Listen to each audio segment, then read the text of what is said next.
Bonjour bien-aimés dans le Seigneur, j'ai foi que vous portez bien. Nous voici dans une nouvelle semaine, dans une nouvelle saison, dans un nouveau jour. Parce que Dieu a toujours de nouvelles choses à faire et il nous donne grâce de nous retrouver dans cette nouvelle saison. Je viens particulièrement cette semaine pour apporter une pensée particulière à une personne qui réellement en a besoin. Le siège de Dieu dans la prison. Le siège de Dieu dans la prison. Est-ce que le siège de Dieu un jour peut se retrouver dans une prison? Oui.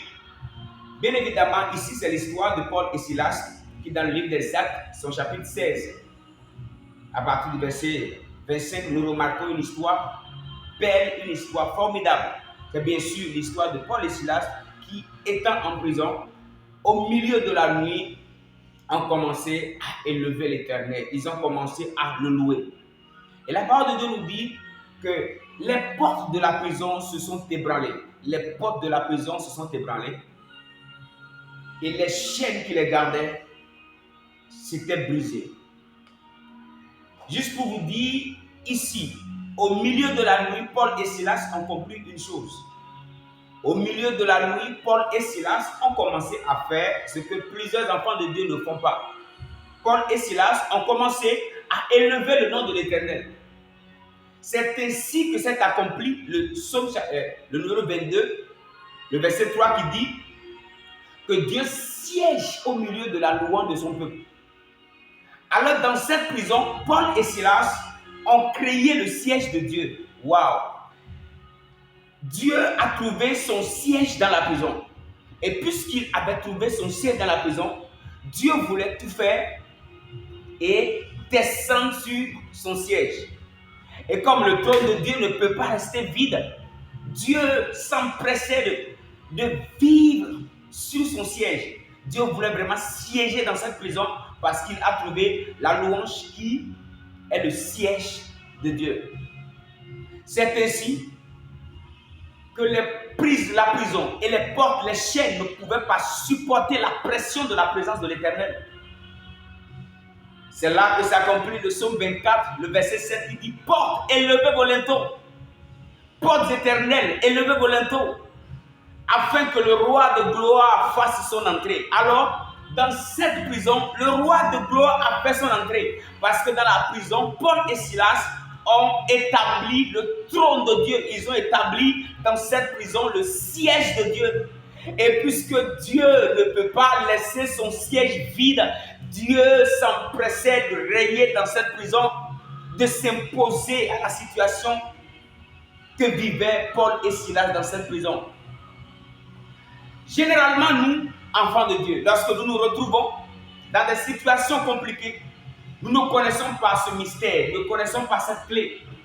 La meilleure chose à faire, c'est de louer Dieu. Lorsque tu ne sais plus ce que tu dois faire, lorsque tu ne sais plus où aller, vers qui aller, tu as essayé toutes les solutions, mais ça n'a pas marché. La meilleure chose que tu dois faire, c'est de commencer à faire comme Paul et Silas. Nous devons commencer à élever le nom de l'Éternel. Pourquoi? Parce que Dieu siège au milieu de la louange. Alors dans ta maison, dans ton travail, dans ton foyer, lorsque les choses semblent être bizarres, sans issue, ce que tu dois faire pour créer l'issue, c'est d'établir le règne de Dieu, le siège de Dieu par la louange, parce que la louange crée une plateforme de miracle.